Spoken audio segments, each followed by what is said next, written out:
So Tyson Fury has postponed his fight with Alexander Usyk for the second time, and I understand that this may have been an accident. It, may be completely legit. But what is it about getting this man, who's the heavyweight champion of the world, in a fucking ring against a worthy opponent that is so fucking difficult? People can hone in on this one incident and say, "Oh, this is different." Yeah, but it's all the fucking time, man.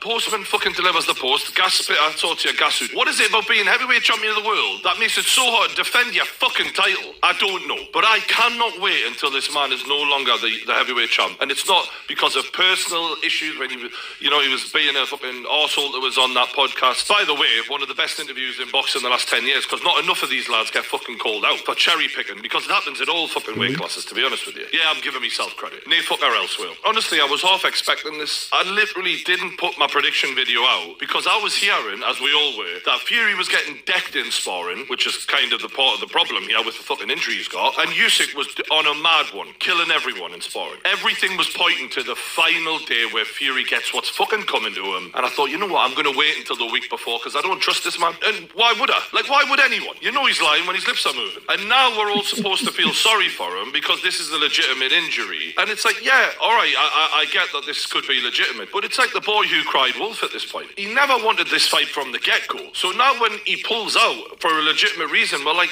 this has just been fucking coming, hasn't it? Usyk ain't on the list. He's a no-name. No one's interested in him. He doesn't make any money. So what would I want to fight him for? Been making fucking excuses from day one about Usyk because he's all wrong for him. He's the worst possible matchup for him. So of course people are going to be skeptical of Fury here. Let's be honest. Fury has a history of talking bollocks. Oh, I'm going to donate me Deontay Wilder purse to charity. Still waiting on that. Imagine saying you're going to donate money to charity and not doing it. That's fucking mental, that, like. Because to me, donating money to charity is one of the nicest things you can do, right? It's a very honourable act, and especially as the heavyweight champion. And if he did it, I'd give him all the fucking credit in the world. But to say you're going to do that, and to then just be like, yeah, but I don't really care about the starving kids anymore because I do want that Lamborghini. It's mental. Like, you're expecting us to believe anything you ever say again after that alone. That's just one thing, by the way. Oh, there's more. And now you never see him out of Versace. Watch that fucking reality TV show. The fucking bed sheets are fucking Louis Vuitton the lot. What about the time he got popped for nandrolone? Oh, we're not supposed to talk about that, are we? Oh, it was wild boar. Yeah, sure it was. It's in great shape out there, wasn't he? Beats Klitschko without really hurting Klitschko at all, by the way. He just outpointed him. He didn't,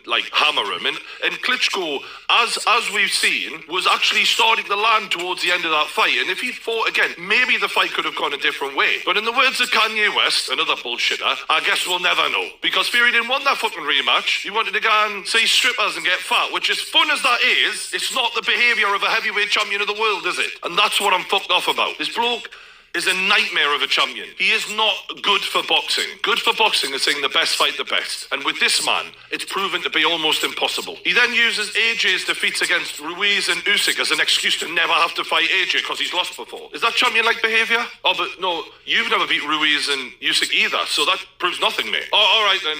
I will make the AJ fight, yeah, and it's going to be free TV and free tickets for the British public. Bro, this man never stops lying. And now you're going to get offended when we question you about the fucking cut. Can you blame him? Then he says, all right, we'll make the AJ fight, but you've got until 4 o'clock Friday to make the deal. Of course it's not going to happen. And he tries the same shit on Usyk. Funny old thing, Derek Chisora didn't get any deadlines. We had that, innit? God forbid he actually gets in there with a live dog. The same Derek Chisora, who he'd already beaten twice, and Chisora, bless him, it's gotten worse since then. I mean, he lost 3 out of his last 4 fights ahead of the Tyson Fury fight. There was no reason whatsoever to make that fight. And yet he sold it to the British public as, well, we've never seen a trilogy. We don't need one.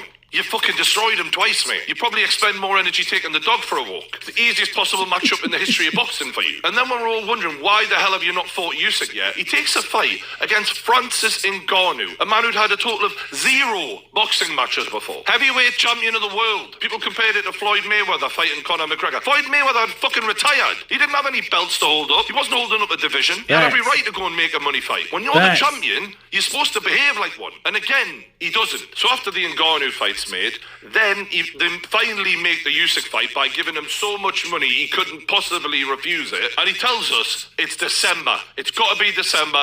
That's when it's booked for. And if Usyk doesn't get in there in Another December, deadline. he's getting sued. Well, that's sorted then. Guaranteed. December it is. Fury then goes in there against Francis Ngannou, gets beat up by a guy with 0 boxing fights, gets out the ring and goes, well, I hope you have a good Christmas and I'll see you in the new year. The man doesn't care what he says to any of you. You can be a fan of Fury, but just know he's lying to your face whenever he feels like it. And just when it seems like we're finally going to get the fight, the rumours start in training. Tyson Fury getting roughed up, dropped by multiple sparring partners, and on the contrast to that, Usyk looking fantastic, like an absolute savage, primed and ready to go. And a lot of people were fully expecting Fury and not Usyk to be inevitably pulled out of this fight, and lo and behold, it happens. No one was fucking surprised. Now, that doesn't mean that the injury isn't real, but we all thought it was coming, man. So it's hard to have sympathy when you're just like, oh, fucking hell, man, this shit again. So let's take a look at the incident.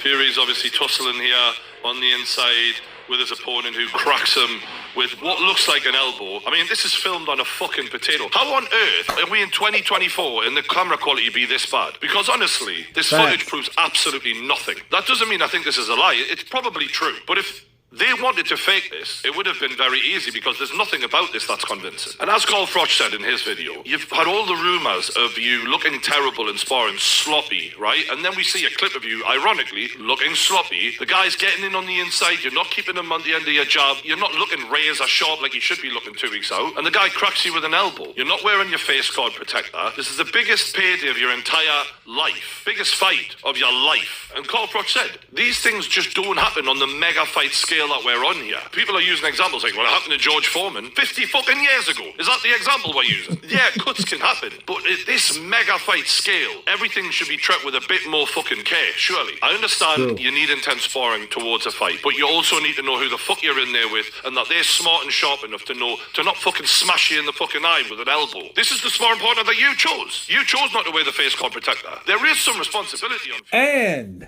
there is the rage, the counter punches, the Tyson Fury Terminator,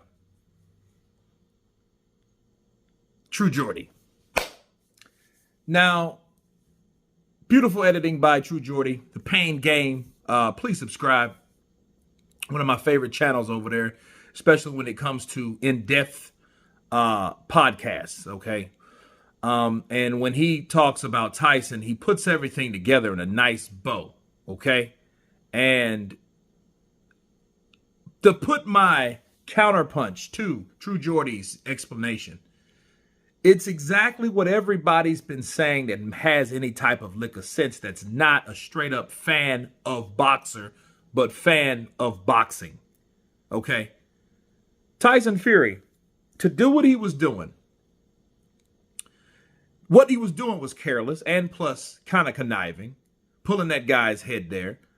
The video quality, if it was going to be, okay, a edited stitch up, if it was going to be that at all, it could easily be faked with that. I mean, if you were going to try to convince someone that this is what happened, or this is where this happened, and therefore, because of what we sent you, that's what it is, well, that's what you would send if you're trying to send us a load of shit. Now, I will say this.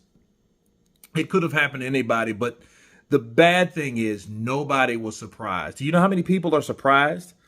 And it's bad because it's based on a consistent track record of the shit that he does. That's the problem. All day long.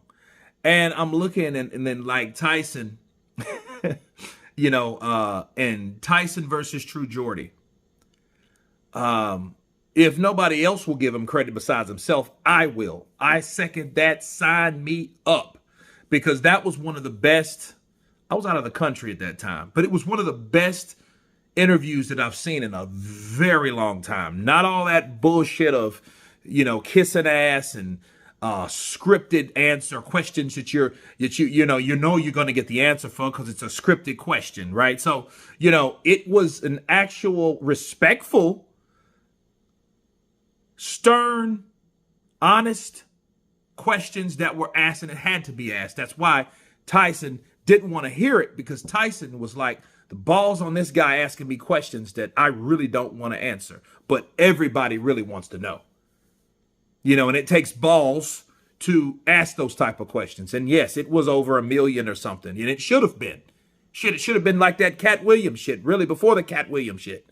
That's what it should have been, simply because the questions that were asked, like, why aren't you even fighting the guys that's running through people or have never been defeated, like Joe Joyce at the time and Alexander Usyk right now still in his prime? Bars. That type of thing. Why aren't you doing that? Oh, you don't want to fight Joshua either because of who and who? You ain't fought them either. Good shot. Like, those are the key points that I looked at and I listened to. And it's just, he has them down to the T. Like Tyson with the things that he's done. And, again, when you talk about the LDBC thing that happened 4 years ago now, right? Is it 4 years ago? 24. 4 years ago when COVID happened. The way that they were coming out with certain things to help them support something that was meaningless and actually was getting views was priceless.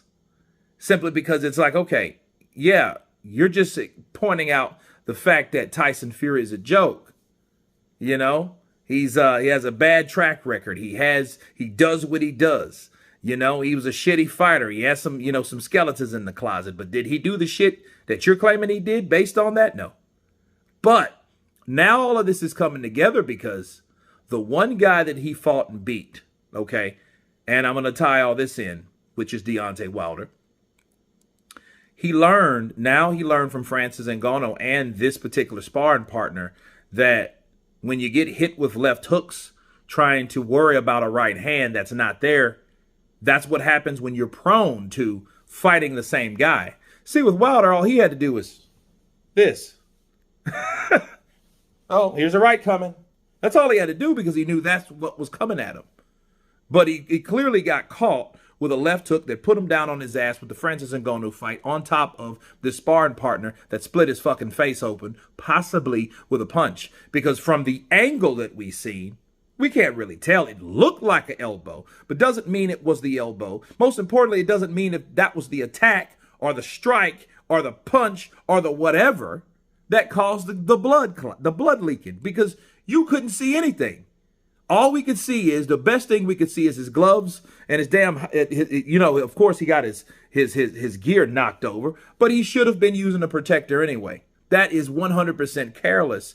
And it's almost like, well, if you were trying to convince someone to do something, or if you decided to be careless this particular time, right, damn near right before the fight, you're going to do it that night. Okay? That's what you would say. If you were planning on doing something or getting out of something, and then again, nobody's surprised, that's bad. That's real bad news. Because everybody's expecting you to do exactly what you've been doing, because you've been doing it. But you guys tell me what you think of True Geordie laying down the law once again on Tyson the Gypsy King Fury. Of course, please subscribe. And you guys been Counterpunch.